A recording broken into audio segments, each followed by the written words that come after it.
ഒരുപാട് സന്തോഷം. ഇതിന്റെ തലപ്പത്തിരിക്കുന്ന പ്രിയപ്പെട്ട സിന്ധു ടീച്ചറിന് എല്ലാവിധ ആശംസകൾ തരുന്നു.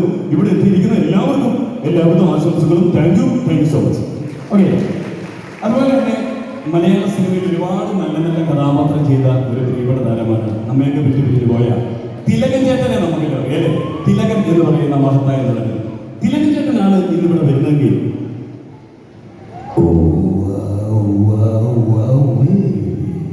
ഒരുപാട് സന്തോഷം. വിദ്യാഭ്യാസ സ്കൂളിലെ 6ാമത് വർഷത്തിന് എൻ്റെ എല്ലാവിധ ആശംസകൾ നേരുന്നു. ഇവിടെ എത്തിയിരിക്കുന്ന എല്ലാ മാതാപിതാക്കളുടെയും കുഞ്ഞുങ്ങൾക്കും ഇവിടെ ഗുരുക്കന്മാർക്കും ഒരുപാട് ആശംസകൾ നേരുന്നു. നമസ്കാരം. ഓക്കെ, അപ്പൊ ഞാൻ അധിക സമയം കളയുന്നില്ല. അപ്പൊ ഞാൻ പറഞ്ഞു വന്നത് ഈ ശബ്ദം എന്ന് പറയുന്നത് തുണി ഒരു കളയൊന്നുമല്ല കേട്ടോ, കോട്ട് മാത്രമേ ഓടുന്നുള്ളൂ. ഈ ശബ്ദം എന്ന് പറയുന്നത് അല്ലെങ്കിൽ ശബ്ദാനുകരണം എന്ന് പറയുന്നത് ഇവിടെ ഇരിക്കുന്ന 99% ആൾക്കാർക്കും ചെയ്യാൻ കഴിയുന്ന ഒരു സംഭവമാണ് അല്ലേ? നമ്മളൊക്കെ നമ്മുടെ കൊച്ചു കുട്ടികൾക്ക് വേണ്ടി നമ്മൾ പൂച്ചയുടെ ശബ്ദം ചെയ്യാറുണ്ട്, കാക്കയുടെ ശബ്ദം ചെയ്യാറുണ്ട്, പട്ടിയുടെ ശബ്ദം ചെയ്യാറുണ്ട് അല്ലേ? ഇതൊക്കെ നമ്മൾ ചെയ്ത് കേൾപ്പിക്കാറുണ്ട്. ഇതൊക്കെ എന്ന് പറയുന്നത് ഇമിറ്റേറ്റിംഗ് ആണ്, ഒന്ന് അനുകരണമാണ്. അപ്പോൾ ശബ്ദം ആർക്ക് വേണമെങ്കിലും ചെയ്യും, പക്ഷെ ഒരാളുടെ രൂപം ചെയ്യാൻ വളരെ പ്രയാസമാണ്. ശരിയല്ലേ? ശരിയാണോ? ശരിയല്ലേ? ആന്നു അല്ലേ? അപ്പോൾ ഞാൻ പറഞ്ഞു വന്നത്, ഞാനിവിടെ കുറച്ച് നിങ്ങൾക്ക് പരിചയമുള്ള, നിങ്ങളിവിടെ ദുൽഖർ സൽമാന്റെ ഒക്കെ സംഭവം എൻ്റെ പ്രൊഫൈലിനകത്ത് കണ്ടു കാണും. ഞാനിവിടെ ദുൽഖർ സൽമാനെ മാത്രമല്ല കുറച്ച് പേരെ കൂടെ ഞാനിവിടെ ഉണ്ടാക്കിയെടുക്കാൻ ശ്രമിക്കുകയാണ്. ഈ നമ്മുടെ ഈ സ്കൂളിൽ വന്നപ്പോൾ കുറച്ച് പേരെ കൂടെ സൃഷ്ടിച്ചെടുക്കണം. നമ്മൾ സാധാരണ സിനിമാ താരങ്ങളുടെ അപരന്മാരെ കണ്ടിട്ടുണ്ട് അല്ലേ? മോഹൻലാൽ, ലാലേട്ടൻ്റെ ആണെങ്കിലും മമ്മൂട്ടിയുടെ ആണെങ്കിലും ഒക്കെ അപരന്മാരെ കണ്ടിട്ടുണ്ട്. ഇതൊക്കെ പല നവംബർ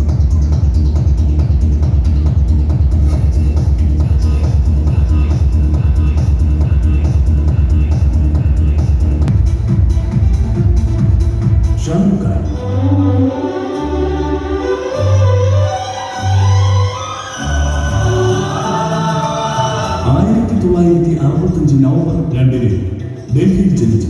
നടനായും പ്രൊഡ്യൂസറായും ടെലിവിഷൻ അവതാരകനായും നിറഞ്ഞു ദീവാന എന്ന ഹിന്ദി ചിത്രത്തിലൂടെ ഇന്ത്യൻ സിനിമയ്ക്ക് കിട്ടിയ king Khan Shahrukh Khan.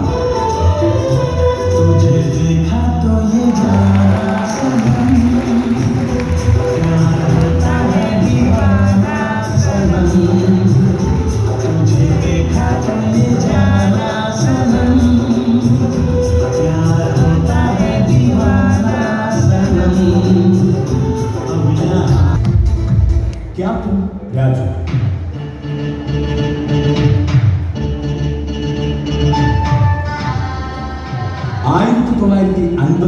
June 27 KG ഡാനിയലിന്റെയും അന്നുമയുടെയും 7 മക്കളിൽ 3ാമത്തെ മകനായി പത്തനംതിട്ട ഓമനൂരിൽ രാജു ഡാനിയൽ എന്ന പേരിൽ ജനിച്ചു.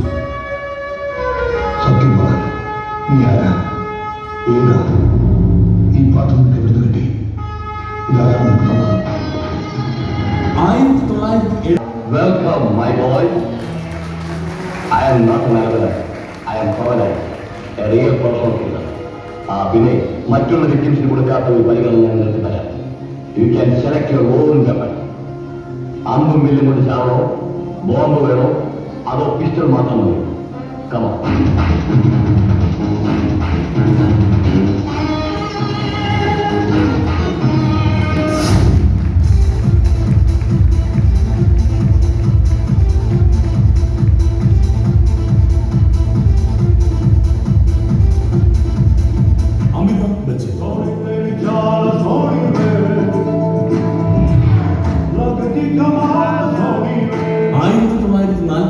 ഒക്ടോബർ 11 ഉത്തർപ്രദേശിലെ അലഹബാദിൽ ജനിച്ചു.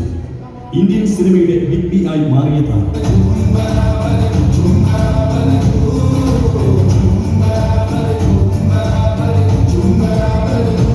ഇന്ത്യൻ സിനിമാ ലോകത്തു നിന്നും ദേശീയ അന്തർദേശീയ പുരസ്കാരങ്ങൾ ഏറ്റവും കൂടുതൽ സ്വന്തമാക്കിയ താരം. അഭിനയം മാത്രമല്ല, ഗാനാലാപന രംഗത്തും ഒട്ടും പിന്നിലല്ല എന്ന് പ്രേക്ഷകർക്ക് കാട്ടിക്കൊടുത്ത താരം.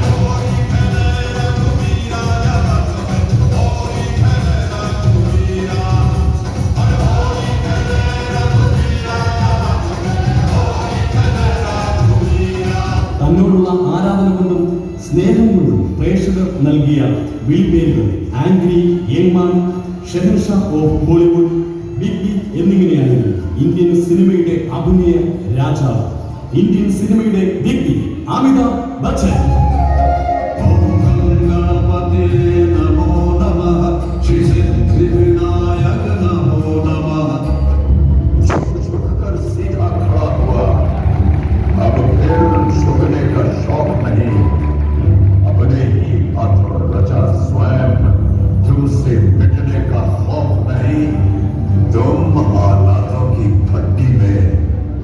സിനിമയുടെ അഭിനയത്തിലുള്ള താരചക്രവർത്തി മെഗാസ്റ്റാർ ശ്രീ ഭരത് മമ്മൂട്ടിയുടെ മകന് 1986 ജൂലൈ 27 കൊച്ചിയിൽ ജനിച്ച് BQ എന്ന ഷോർട്ട് മൂവിൽ മലയാളി മനസ്സുകളിൽ നിന്നും ഇന്ത്യൻ സിനിമാ ലോകത്തും അറിയപ്പെട്ടു.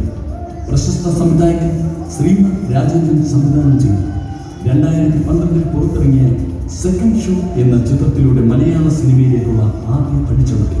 അഭിനേതാവും പ്ലേബാക്ക് സിംഗറും ആയി മലയാള സിനിമയിൽ മിന്നിത്തിറങ്ങുന്ന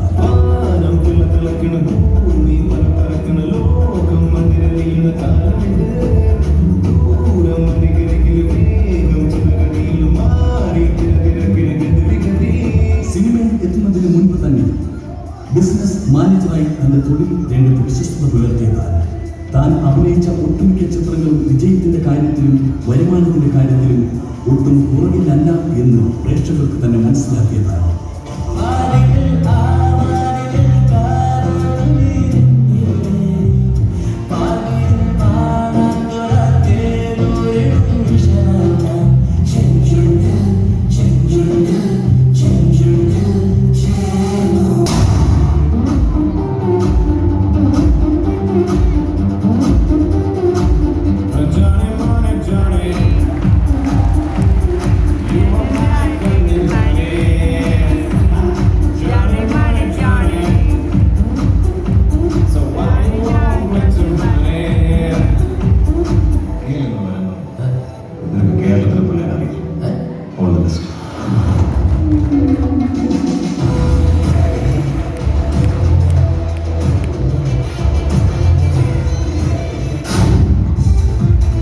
പടയപ്പ, ലിംഗ, ബാബ, കാനം എന്നിങ്ങനെ നീണ്ട നിരയിൽ സൂപ്പർ ഹിറ്റ് ബിഗ് ബഡ്ജറ്റ് ചിത്രങ്ങൾ നമുക്കായി സമ്മാനിച്ച നമ്മുടെ സ്വന്തം സൂപ്പർ സ്റ്റാർ രജനികാന്ത്.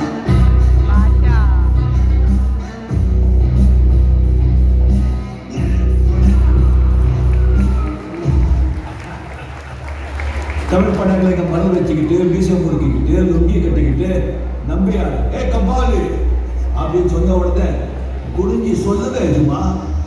സ്വന്തമായി ഇദ്ദേഹം അഭിനയിച്ച സാഗർ ഏലിയാസ് ജാക്കി എന്ന കഥാപാത്രവുമായി ഭരത് മോഹൻ ലാൽ.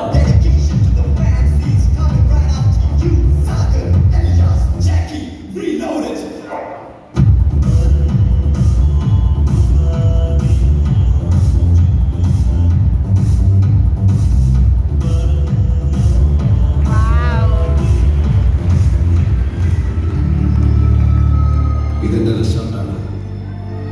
ഇവിടെ വരുന്ന ശബ്ദങ്ങൾ പോലും എന്റെ അതിഥികളാണ്. സാഗർ എന്ന മിത്രത്തെ നിനക്കറിയും, ജാക്കി എന്ന ശത്രുവിനെ നിനക്കറിയില്ല. Take care.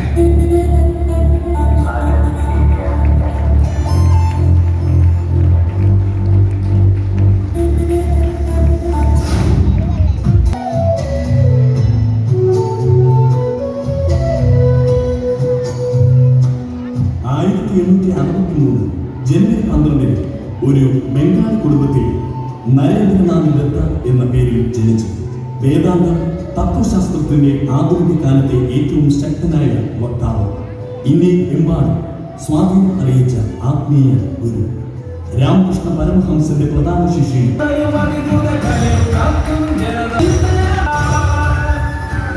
ഞാൻ ശ്രീരാമകൃഷ്ണ പരമഹംസദേവന്റെ തത്വദർശന സംഹിതകളും ആർഷഭാരത സന്ദേശവും പ്രചരിപ്പിക്കാൻ തീർത്ഥാടനം നടത്തുന്ന ഒരു സന്യാസി.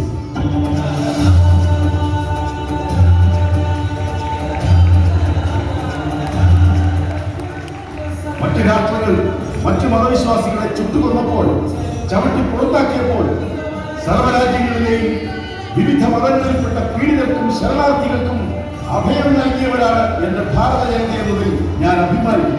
ഏത് രൂപത്തിൽ ദൈവത്തെ ആരാധിച്ചാലും എല്ലാ ദൈവങ്ങളും ഒന്നാണെന്ന മഹാഗുരു ഉൾക്കൊള്ളും. ലോകത്തെ ആദ്യത്തെ സമത്വ ദർശന മുദ്രാവാക്യം ഭാരതത്തിൽ നിന്ന് പിറവികൊണ്ട മഹാമന്ത്രമായിരുന്നു. ലോക സമസ്ത സുഖിനോ ഭവന്തു. കാരണം മ്യൂസിക്കിന്റെ ശബ്ദം കൊണ്ട് നിങ്ങളുടെ കൈയടി എനിക്ക് കേൾക്കാൻ പറ്റിയില്ല. അപ്പോൾ എന്തായാലും